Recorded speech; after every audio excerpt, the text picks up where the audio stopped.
Avec tout ce que nous savons de l'histoire de l'Église, ces guerres, l'Inquisition, et puis ces abjectes histoires de pédophilie qui ont causé tant de tort de tous les côtés, je connais certaines personnes qui refusent de dire « je crois à la Sainte Église catholique » lorsque nous proclamons le credo, donc le contenu de notre foi, à la messe.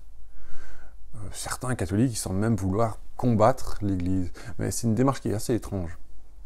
Alors l'Église sainte, je comprends ces gens qui trouvent cela peut-être un peu scandaleux de confesser la Sainte Église catholique, mais je crois qu'ils se trompent sur le sens des mots Église et Saint, en tout cas dans ce contexte-là.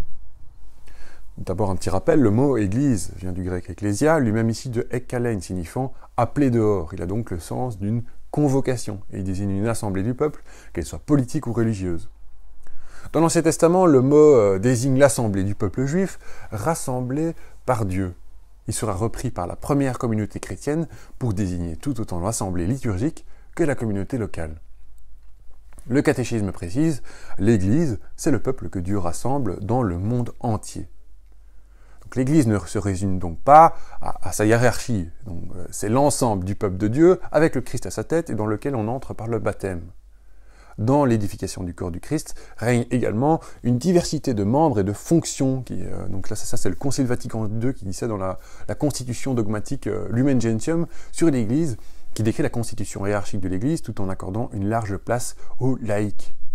L'Église est donc certes le pape, les prêtres, mais aussi vous et moi. Alors à présent, qu'est-ce qu'on entend par sainte ? Eh bien, au cours des siècles, bien des fautes ont été commises au nom de l'Église, comme on l'a déjà dit, et comme l'ont d'ailleurs souligné les repentances exprimées par Jean-Paul II dans les années 90. En 2000, la Commission théologique internationale disait « L'Église sur terre est ornée d'une vraie sainteté, cependant imparfaite », dans un document qui rappelait saint Thomas d'Aquin, selon qui la plénitude de la sainteté appartient à la fin des temps, tandis que l'Église pérégrinante ne doit pas se faire illusion en s'affirmant sans péché. Le Concile Vatican II lui-même en est venu à ne plus parler simplement de l'Église sainte, mais de l'Église pécheresse. Mais vous savez, on parle de cette sainte Église catholique dans la troisième partie du credo, qui doit être comprise originellement comme le prolongement de l'histoire du Christ dans le don de l'Esprit. Le Seigneur demeure présent au milieu de l'histoire du monde à travers l'Esprit Saint et l'Église. Progressivement, au fil des siècles, on a arrêté de comprendre l'Église dans sa réalité pneumatique et charismatique, et on l'a considérée exclusivement sous l'aspect purement terrestre. Il ne faut pas oublier la signification sacramentelle de ces articles du Credo, notamment quand on dit la communion des saints, qui renvoie en premier lieu à la communauté eucharistique, qui unit les églises répandues à travers le monde en une seule église en vertu du corps du Seigneur.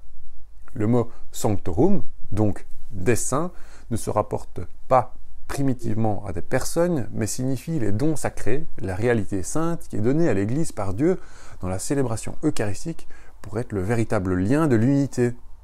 L'Église n'est donc pas définie par ses fonctions et son organisation, mais par son culte, comme communauté de table autour du ressuscité qui en tout lieu la rassemble et l'unit. Alors très vite, il est vrai, l'expression « communion des saints » vint à évoquer aussi les personnes qui, par le don un et saint de Dieu, sont elles-mêmes unies entre elles et sanctifiées. Puis il commence à y avoir une ampleur cosmique. La communion des saints, dont il est question ici, déborde les frontières de la mort. Elle relie tous ceux qui ont reçu l'unique esprit, son unique force vivifiante. On peut donc constater que notre credo conçoit l'Église à partir du Saint-Esprit comme le champ d'action du Saint-Esprit dans le monde. Concrètement, il la considère à partir des deux pôles du baptême, ainsi que la pénitence, et l'Eucharistie. Alors ce point de vue sacramentel entraîne une conception pleinement théocentrique, donc centrée sur Dieu plutôt que l'humain, de l'Église. L'Église et les sacrements tiennent et tombent ensemble. Ça, c'est le cardinal Ratzinger qui dit ça. L'Église sans les sacrements serait une organisation vide, et les sacrements sans l'Église seraient des rites sans signification et sans lien interne. Alors regardons les articles du Credo qui suivent, savoir qui suivent la Sainte Église catholique, à savoir donc la rémission des péchés et la communion des saints, où le baptême, la pénitence et l'Eucharistie sont présentés comme les fondements de l'Église, comme son véritable contenu et son vrai mode d'existence. Alors, je continue. Le mot « saint », comme nous l'avons vu, ne signifie pas d'abord la sainteté des personnes humaines, mais renvoie au don divin qui apporte la sainteté au milieu du péché de l'homme. L'Église n'est pas appelée sainte dans le credo parce que tous ses membres seraient des hommes saints et sans péché, même s'il serait évidemment un rêve. Mais la sainteté de l'Église consiste dans cette puissance de sanctification que Dieu y exerce malgré les péchés des hommes. C'est la caractéristique de la nouvelle alliance, dont le Christ, Dieu, s'est lié lui-même aux hommes et s'est laissé lier par eux. Elle est l'expression de l'amour de Dieu qui ne se laisse pas vaincre par l'incapacité de l'homme. Il l'accueille inlassablement comme l'enfant prodigue, qui se tourne vers lui, le sanctifie et l'aime. Jésus ne persécutait pas les indignes, il fréquentait les pécheurs, solidaire avec eux, au point de devenir lui-même péché et de porter la malédiction de la loi dans sa mort. Il a partagé jusqu'au bout le sort de ceux qui étaient perdus. Dieu ne s'y tient pas à distance dans une pureté intouchable, mais il se mêle à la boue du monde pour la surmonter. Il n'est pas jugement, mais amour rédempteur. Et nous devons faire pareil, tous ensemble, nous supporter, nous porter pour que nous tendions du mieux que nous le puissions vers la sainteté.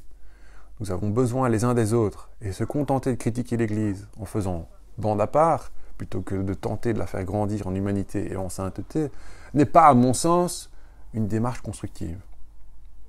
Donc, comme on disait, l'Église n'est pas une organisation politique, même si elle a pu être évidemment manipulée par le pouvoir. Sa réalité se situe au-delà de l'organisation, donc dans le réconfort et réconfort de la parole et des sacrements, qu'elle nous procure au bon et au mauvais jour. Je pense personnellement qu'un vrai croyant n'attache pas une trop grande importance à la lutte pour la réorganisation des formes extérieures de l'Église. L'Église ne se trouve pas d'abord là où on l'organise, réforme, dirige, etc., mais en ceux qui croient simplement et qui, en elle, accueillent le don de la foi et en vivent. Prenez par exemple saint Ignace de Loyola au XVIe siècle, qui a fondé la Compagnie de Jésus, donc les jésuites.